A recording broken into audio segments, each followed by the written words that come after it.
E o que a gente mais sabe fazer é aquilo que a gente fez no primário, na tabuada, na matéria de matemática, que é o quê? Decorar as coisas. A gente decora muito. Se eu te falar qual é o salmo que você mais sabe, que você tem de cor, que você decorou, provavelmente você citará dois: Salmo 23 ou Salmo 91.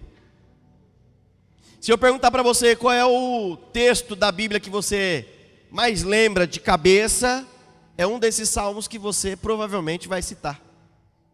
É um desses salmos que provavelmente você vai lembrar. Se tem uma coisa que o crente sabe fazer, é decorar. Ele decora. E não estou dizendo que isso é ruim. Não estou dizendo que isso não é importante. Eu estou dizendo que não só basta decorarmos, mas nós temos que praticarmos. Dentro da sociedade aí fora, a gente tem, de certa forma, algumas questões que a gente vai tratando da seguinte forma. Abro aspas. Ah, você é católico? Sou. Praticante ou não praticante? Não sei se você já teve esse convívio com pessoas de fazer esse tipo de pergunta. Ah, você é católico? Sou. Praticante ou não praticante? Como se o catolicismo fosse uma coisa meramente portátil, que uma hora você pratica, outra hora você não pratica. Mas se está baseado na Bíblia Sagrada, deveríamos o quê? Não só decorar, mas praticar. Hoje o Evangelho está da mesma maneira, a gente decora, mas a pergunta é: o que você decorou, você vive? Porque esse texto de Paulo, 2 Coríntios 5,17, portanto, se alguém está em Cristo, e agora eu vou pedir assim, o máximo de atenção possível. Portanto, se alguém está em Cristo, é nova criatura, as coisas antigas ou velhas já se passaram, eis que surgiram coisas novas. Esse texto é algo que nós conhecemos de cor, que a gente cita de cor. A questão nessa noite que Deus está nos trazendo é: além de citar, você pratica ou você é um que só ouve e replica aquilo que escuta? Eu quero falar nessa noite a respeito de recomeços. Posso ouvir um amém? Posso ouvir um aleluia? Essa noite eu quero falar acerca de recomeços, porque esse texto nos dá uma conotação, principalmente na parte B do verso: eis que surgiram coisas novas. A gente vive uma expectativa de coisas novas todos os dias, e me parece que todos os dias nós somos frustrados. Algumas vezes até acontece coisas novas. Algumas vezes a gente até no findar do dia fica feliz porque alguma coisa nova aconteceu, uma bênção chegou, o Senhor moveu a sua mão e nos abençoou. Esse texto fala de um recomeço dentro da perspectiva teológica, porque ele termina o verso 17 dizendo: eis que surgiram coisas novas.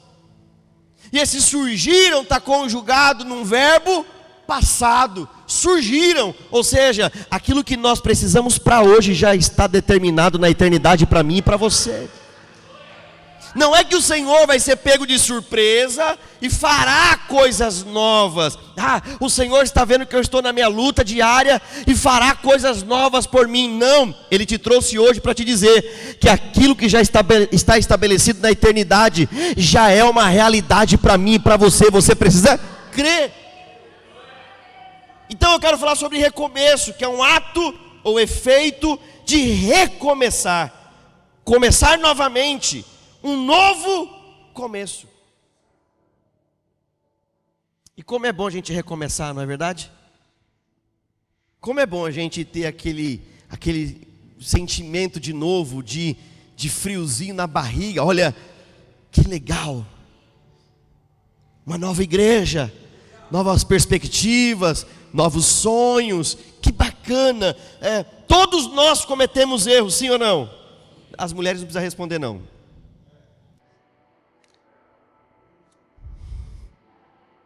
Porque a mulher não erra.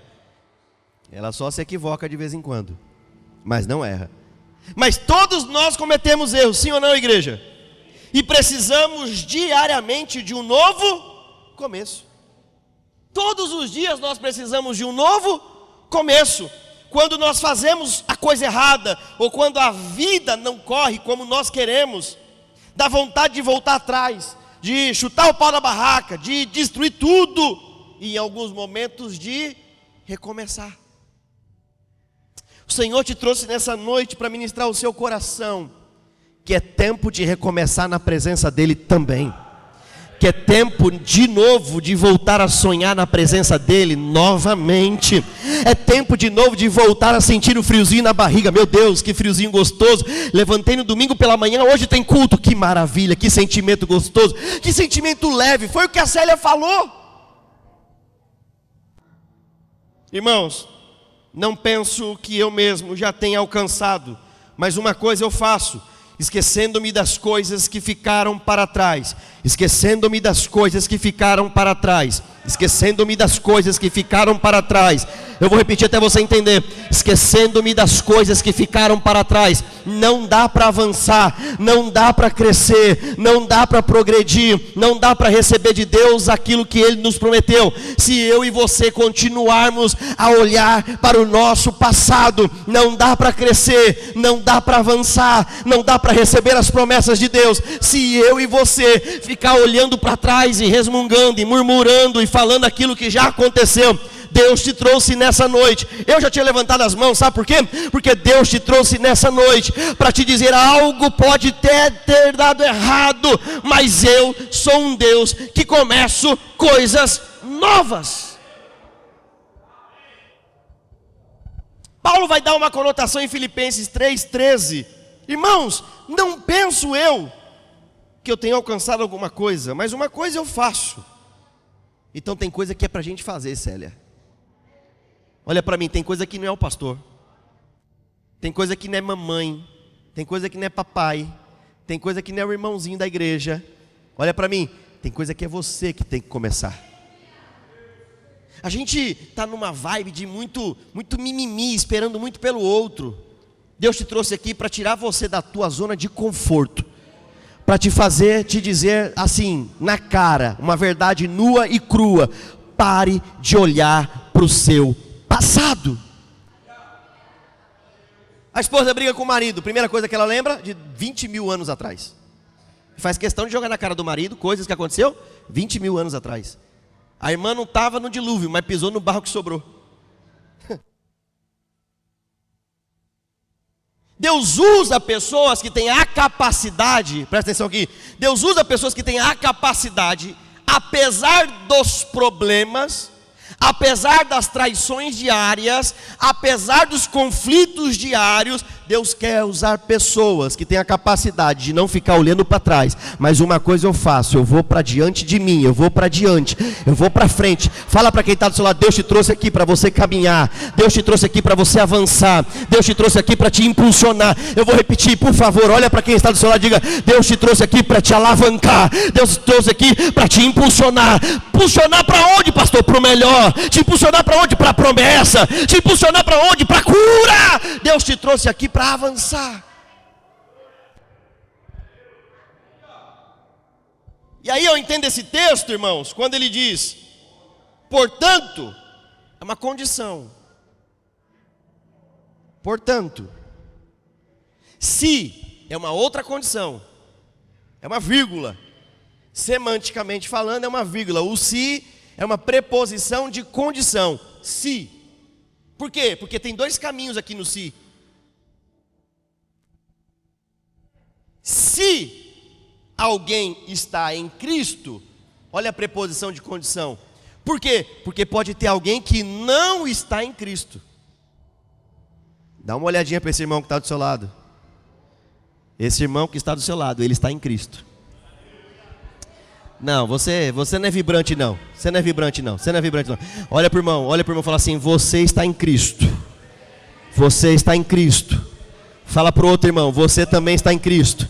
Fala para ele como profeta de Deus: então se prepare. Jefferson, Se prepare, Jefferson, se prepare, Rodolfo, se prepare, Dani, se prepare, Oliveira, se prepare, Célia, se prepare, Vini, se prepare, Gomes, se prepare, porque vem coisas novas de Deus aí para você. Vem coisas novas de Deus aí para você. Pastor, está muito travado. É nesses momentos que Deus opera um milagre na minha, na sua vida. Vem coisas novas para aqueles que estão em Cristo. O texto é muito claro: se alguém está em Cristo, não é no pastor. E aqui eu abro um primeiro parêntese na mensagem, porque muitos pastores, na ânsia de poder, para segurar o dízimo do povo, para segurar o povo, não, ó, você tem que me consultar. Que manda é consultar, irmão? E virou mandinga gospel? Pastor, estou passando por dificuldade, ora aí por mim. Quando isso acontece comigo, sabe o que eu falo? Você já orou bem? Você já orou, querido? Não, pastor, estou orando para o senhor orar. Não, dobra o teu joelho, no teu quarto, em secreto, e vai falar com Deus. Tem irmãos que usam o pastor como âncora divina, como se o pastor fosse algo assim, divino. Vou falar com o pastor porque vai resolver tudo. O pastor está aqui para pastorear, não para fazer milagre. Milagre é só Jesus. Tem que sair da sua cabeça que pastor manda em você. Pastor não é dono de ovelha. Então não é se eu estou com o pastor, é se eu estou com o Cristo. Você não pegou, irmão, você não é vibrante não. Eu estou falando para uma igreja que é vibrante. Não é o pastor, é o Cristo. Quem vai com você na batalha não é o pastor está até intercedendo, mas quem vai andar com você no vale da sombra da morte e do mal é o Cristo. Quem vai andar com você nas dificuldades é o Cristo. Quem vai andar nos seus problemas é o Cristo. O pastor vai estar para orientar, para instruir, para te ajudar, mas o texto está dizendo: se alguém está em Cristo, porque é em Cristo que coisas novas acontecem, irmãos. É em Cristo que nós teremos uma semana abençoada. É em Cristo que os nossos sonhos se realizarão. É em Cristo que a nossa família será bem-sucedida. É em Cristo que o nosso trabalho será próspero. É em Cristo. Aleluia. Fala para quem está do seu lado: esteja firme em Cristo. Fala mais forte que você é vibrante: seja firme em Cristo. E aí eu enxergo esse texto, porque quem é o sujeito do texto? Cristo. Não é a palavra do pastor que muda. Olha para mim, não é a palavra do pastor que transforma, é a palavra de Cristo. Pedro foi pescar a noite toda no mar da Galileia. Pegou o quê? Pegou nada. E o mar da Galileia está igual a nossa cidade, cheia de buraco. Pedro sabia todos os buracos do mar da Galileia, irmão. Se ele não pegou peixe é porque não tinha peixe. Você não pegou não, você não é vibrante não. Você não é vibrante não, só a irmã Miriam é vibrante. Irmão, se Pedro não pegou peixe na madrugada, é porque não tinha peixe. Porque ele era um exímio pescador. É tanto que Jesus, quando chama ele, fala o que para ele? Farei de você pescador de... Porque ele era bom em pescar, irmão. Deus vai te usar naquilo que você é bom. Não, você não entendeu. Deus vai te usar naquilo que você é bom. E não é sobre religiosidade, não é sobre placa de igreja, é sobre aquilo que te chamou. Quem te chamou foi o pastor? Não, quem te chamou foi o Cristo. Foi Cristo que te chamou. Pegou nada não, Pedro? Não. Aí Pedro para o barquinho lá, de manhãzinha, está lavando as redes. Jesus chega lá, como quem não quer nada, né? Posso entrar no teu barco? Pode, sim, senhor. Jesus entra no barco, começa a pregar. Termina de pregar. Aí ele olha para Pedro. Estou resumindo, tá? Porque o Luiz falou bastante hoje. Aí eu estou resumindo a mensagem.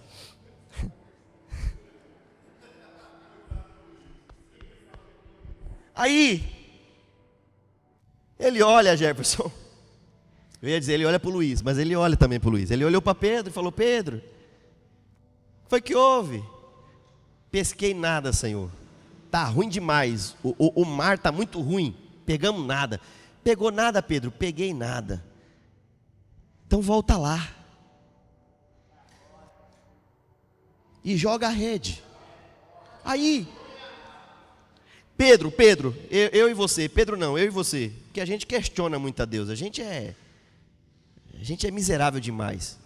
Tá, os irmãos não, eu sou, pronto. A gente fica questionando a Deus as coisas. Aí abre um segundo parênteses. Aí alguns irmãos estão orando igual o pastor, doido. Eu, quando oro na minha sinceridade, eu oro dizendo assim: o senhor sabe que o senhor está errado, né? Não adianta eu dobrar meu joelho e falar assim: amantíssimo Deus, eu entro agora nos teus beneplácitos. Mas não é beneplácito, irmão. Eu já vou logo na voadora: Senhor, está demorando demais. Não quero te ensinar a fazer as paradas não, mas é o seguinte: eu não sei se o senhor sabe, eu não sei se o senhor está vendo, mas eu estou precisando de um socorro urgente. É assim que eu oro, irmão. E Deus na minha loucura me ouve. Como eu não sei, mas me ouve. 2 minutos depois eu estou chorando: Senhor, perdoa, porque eu sou pobre, miserável. Pedro pegou uma palavra. Você ainda não, mas eu vou repetir. Pedro pegou uma palavra.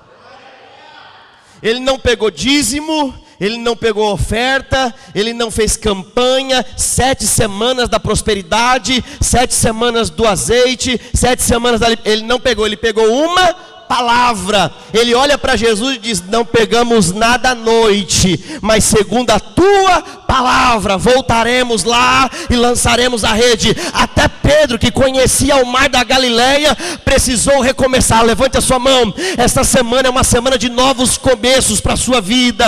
Essa semana é uma semana de novos começos para a sua história. Vai e faz conforme a palavra de Deus te ordenou. Fala para quem está do seu lado: você só precisa de uma palavra de Deus. Não precisa de mandinga gospel, campanhas. Você só precisa de uma palavra. E essa noite é a noite do recomeço. Essa noite é a noite de recomeçar.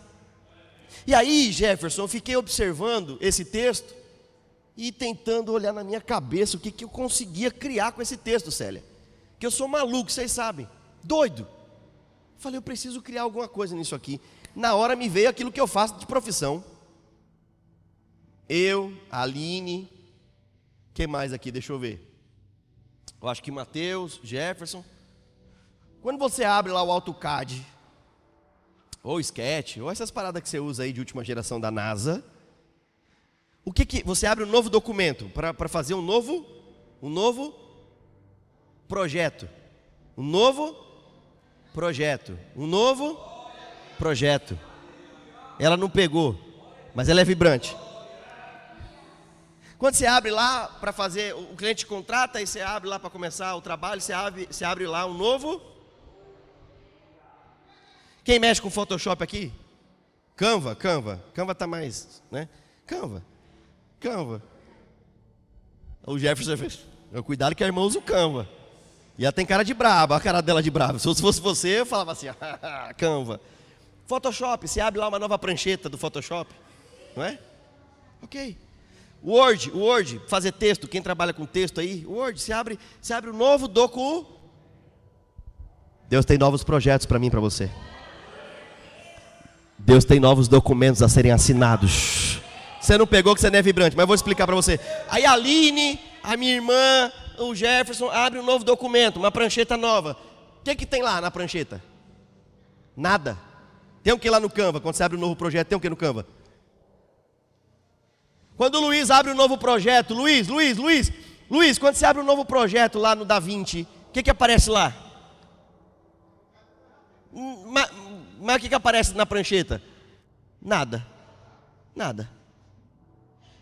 Mateus, você vai digitar um novo texto, vai fazer um livro lá. Você vai fazer um livro. Ninguém disse amém, mas você vai fazer um livro. Você vai fazer um livro. Nem ele está acreditando, mas ele vai fazer um livro. Eu acredito por ele. Aí você abre lá. No hoje tem o quê?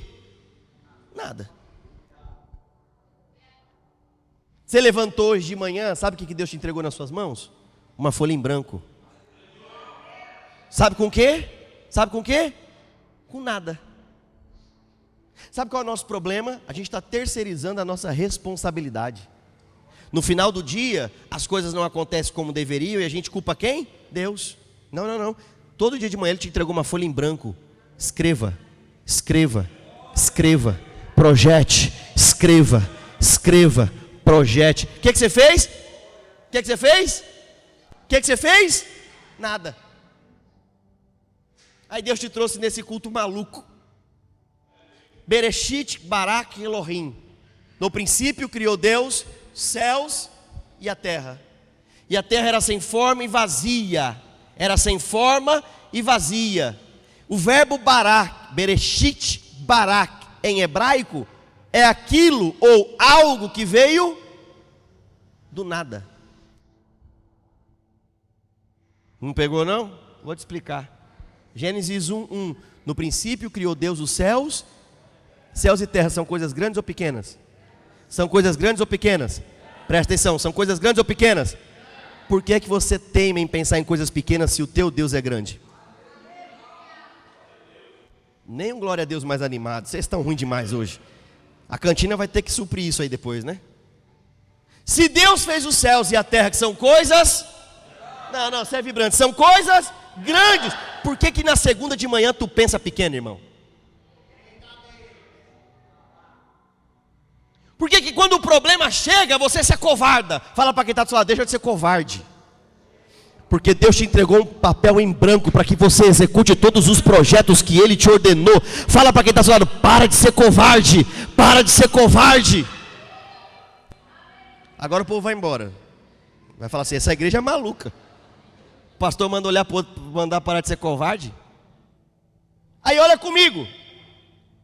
O verbo bará em hebraico é o quê?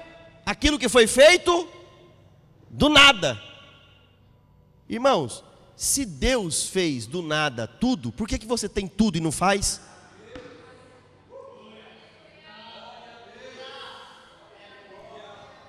Eu vou repetir, se Deus do nada fez tudo o que fez, te abençoou, te deu uma família, te deu saúde, te deu o ar que você respira, te deu teu filho, te deu... Se o Deus que é todo poderoso que você serve, quantos servem ao Senhor? Quantos servem ao Senhor? Se o Deus que você serve do nada fez tudo, irmão, como é que você tem tudo e não faz? E não faz? Mas levante sua mão, porque se Deus é Deus poderoso, Ele está te dando uma nova oportunidade de do nada também fazer tudo. Esta semana será uma semana abençoada para a honra e para a glória do Senhor Jesus. Pode dizer glória a Deus?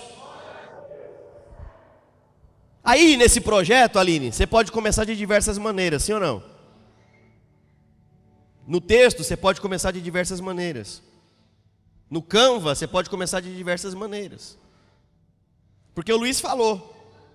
Quando ele abre lá um projeto no Premiere, no Adobe Effects, no Canva, no Photoshop, aonde for, você tem o que em volta da folha branca?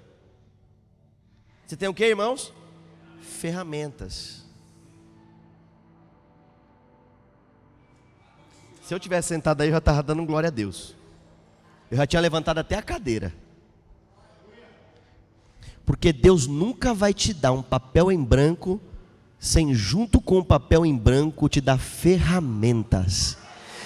Isaías vai dizer, nenhuma ferramenta preparada contra você. Não, só o Gomes entendeu, porque o Gomes é assembleano, só o Gomes. Nenhuma ferramenta preparada contra você. Eu vou dizer até você levantar as duas mãos. Nenhuma ferramenta preparada para você. Nenhuma ferramenta preparada para a sua família. Nenhuma ferramenta preparada para o teu negócio. Nenhuma ferramenta preparada para os teus filhos. Nenhuma ferramenta preparada para esta igreja. Nenhuma ferramenta preparada para o povo de Deus irá prosperar, porque quando Deus te dá um novo projeto, quando Deus te dá algo novo, como Ele está dizendo, Ele também te dá as ferramentas certas para lutar e para conquistar. Eu vou repetir, Deus te dá as ferramentas certas para lutar e para conquistar aquilo que Ele te prometeu. Já estou terminando. Por que vocês estão rindo?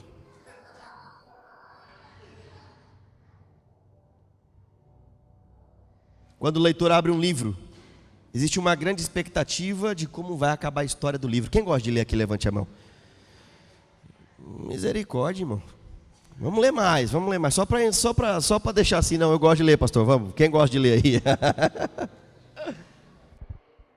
Quando você começa a leitura de um livro, você gera expectativa. Você começa a ler as Crônicas de Nárnia. Quem já leu as Crônicas de Nárnia aqui, levante a mão. Olha aí. Você gera o quê? Uma expectativa no final. Harry Potter, quem já leu Harry Potter aí? Olha aí, você gera uma expectativa. E não é só expectativa, como são livros em série, você quer ler o primeiro, o segundo, o terceiro volume, o quarto, você quer ler a trilogia. É igual série, você começa a assistir uma, quando você pensa que não, você já maratonou a série inteira no fim de semana. Porque você é induzido a ver o que vai acontecer depois. E aquilo vai mexendo com você. Então, quando um leitor abre um livro, existe uma grande expectativa de como o fim da história vai acabar. Transporte isso agora para a nossa vida. Olha para mim, como é que a nossa história vai acabar? Talvez para alguém aqui, poxa pastor, está tão difícil, talvez a minha história seja a improvável. Talvez a minha história não seja a melhor. A minha pergunta é, como você acha que a sua história vai acabar? Porque olha para mim, irmãos, não depende de Deus nessa noite. Depende de você. Ele já fez o que ele podia fazer, que foi lhe dar o quê? O papel em?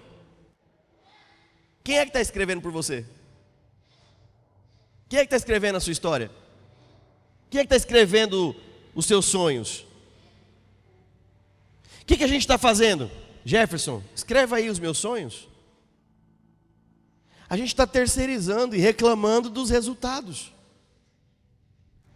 Quando a gente vê um livro e abre um livro e lê um livro, você quer devorá-lo para conhecer o final. Só que quando a gente abre a história da nossa vida, no nosso caso, nós já sabemos qual é o nosso final. Qual, pastor? Somos mais do que vencedores. Somos mais do que vencedores. Pastor, mas a minha semana vai começar tribulosa, mas somos mais do que vencedores. Pastor, mas essa semana é a semana mais difícil para mim, mas nós somos mais do que vencedores. Eu vou repetir até você levantar as mãos. Nós somos mais do que vencedores. No nosso caso, já sabemos o nosso final. Então, por favor, levante a sua cabeça, tire o projeto do papel, estufe o peito e olhe para a sua vida, porque esta semana será uma semana de superação dos seus problemas. Será uma semana de superação das suas dificuldades. Depende de você. Fala para quem está do seu lado. Todo momento é um momento de você reconstruir algo novo que pode mudar a sua vida. Então hoje é um novo dia para você recomeçar. Se você é uma nova criatura em Cristo Jesus. Para finalizar,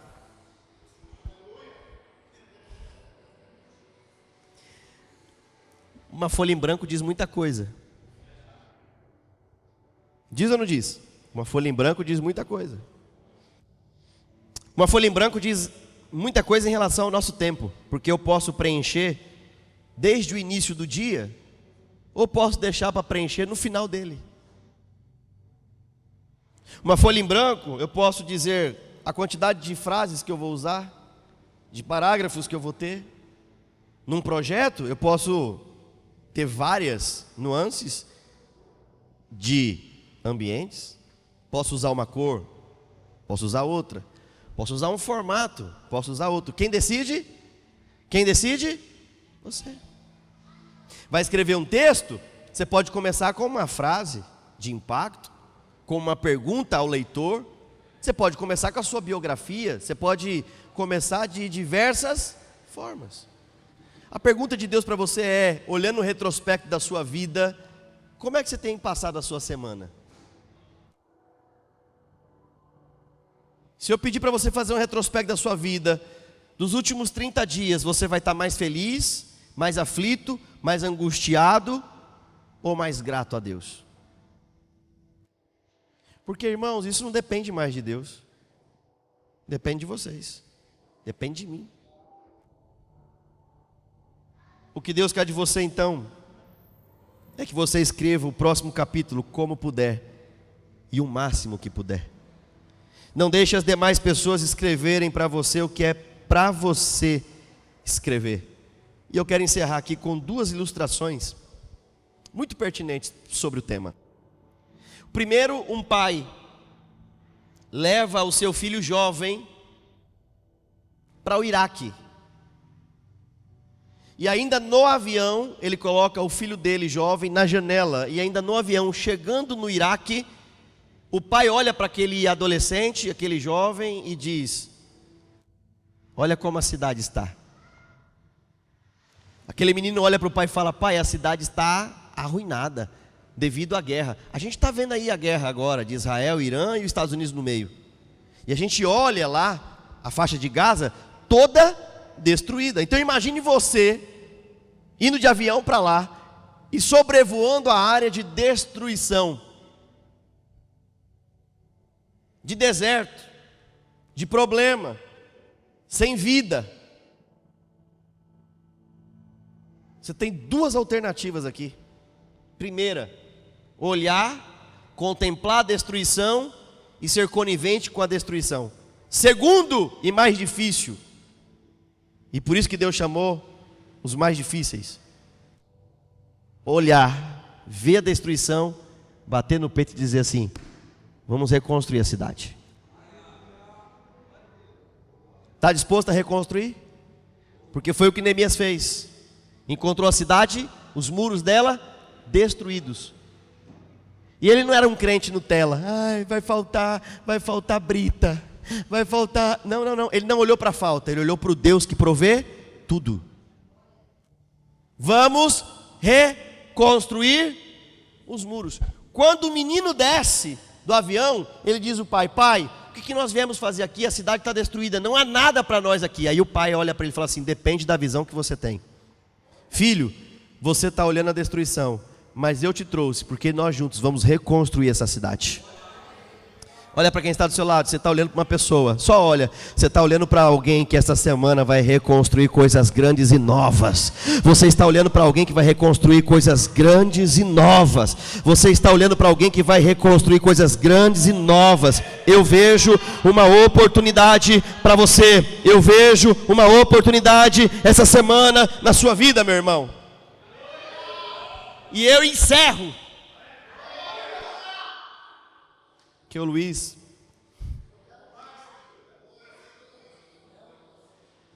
na escola, presta atenção e eu encerro. Na escola, um professor aplicou uma redação e deu uma folha em branco para todos os alunos.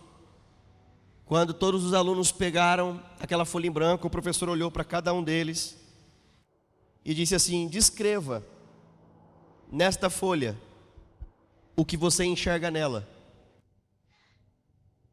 50 alunos na sala, 49 escreveram: ela está vazia, não há nada nela, não existe nada. 49 escreveram: não tem nada nessa folha, é o que eu enxergo, absolutamente nada.